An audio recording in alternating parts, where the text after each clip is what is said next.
I'm back. I'm back! Back for this video only is my original OC design. Obviously, you clicked on this video to find out how to change your OC or Sona. Really, I'm here to make sure you guys don't end up like this. Ugh. I want you guys to know that you don't have to do the exact same steps as me. This is just how I changed my Sona design. I'm just really here to help you guys along the way, if you know what I mean.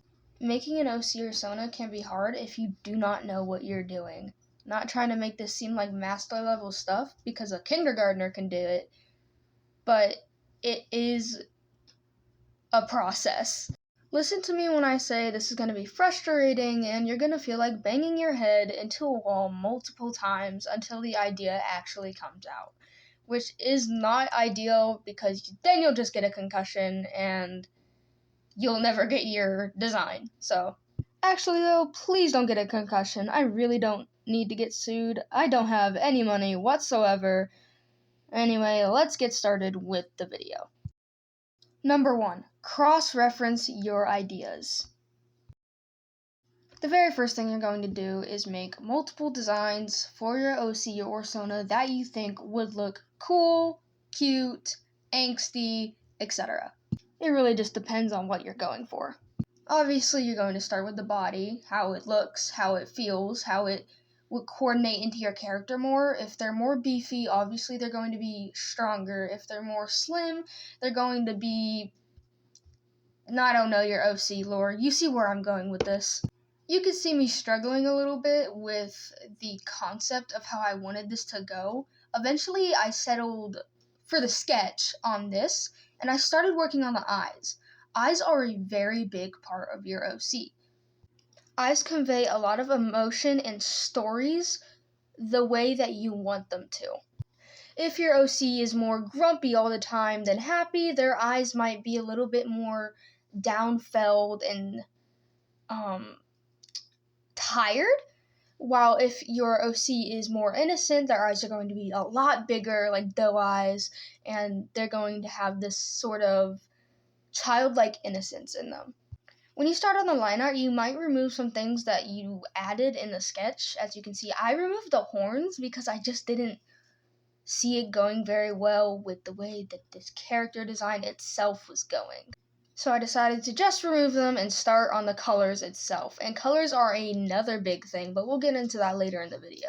I decided to give this first design sort of an armored tail and arm gloves. I thought it would be very cool. I really like the blue hair I added for her bangs. I thought that was kind of creative, you know. Eventually I did erase the scar because it just wasn't speaking to me like I wanted it to, but this was my first design. I started working on the second design soon after, and I went with the same pose and body type, I suppose. I just was working on the proportions, working out the sketch, the line art, how I wanted it to look before jumping into it like I did with the last one. As I was making this drawing, I could already tell I loved this design so freaking much. Just the way the horns curved inward and the way that the tail had like these spines. I loved it so much. I added a bit of a shine to the horns because they just looked a little bit too bland for me, and I ended up really liking it like a lot. I added purple for some of the shading on the jacket, darkers, all over, just everywhere. I did end up changing the jacket because just down the arm, I didn't like it.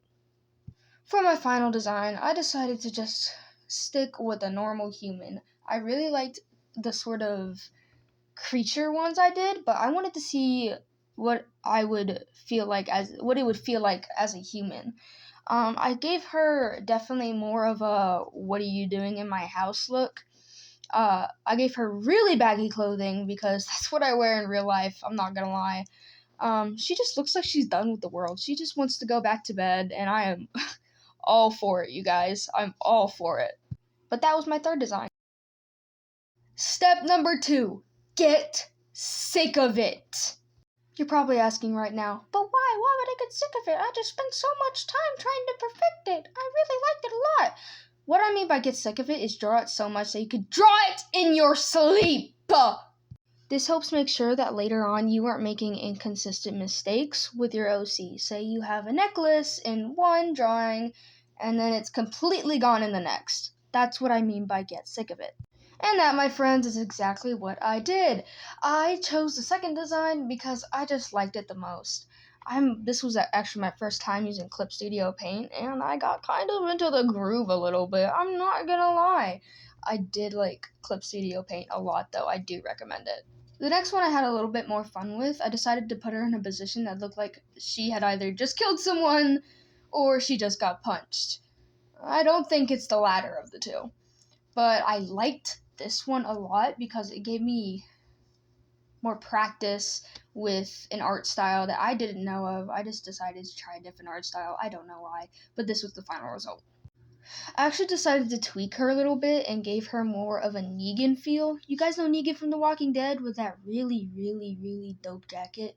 Yeah, I gave that to her. And I thought it was awesome, and there's nothing you can do to tell me otherwise. Negan is goated, and you can all crawl in a hole and die for all I care.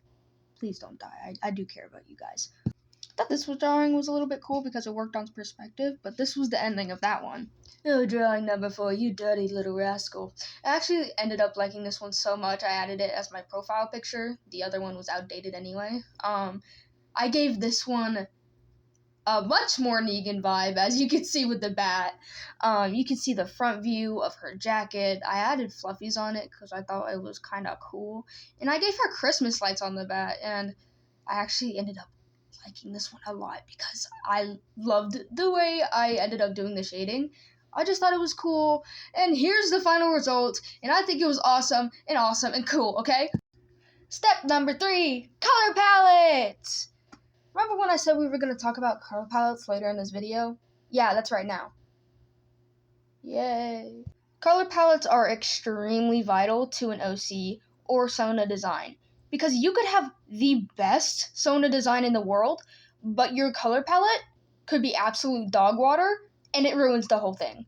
So you have to be extremely careful with that. My tip for this is go on Pinterest or Google and search up cool color palettes, autumn color palettes. I don't care, just color palettes.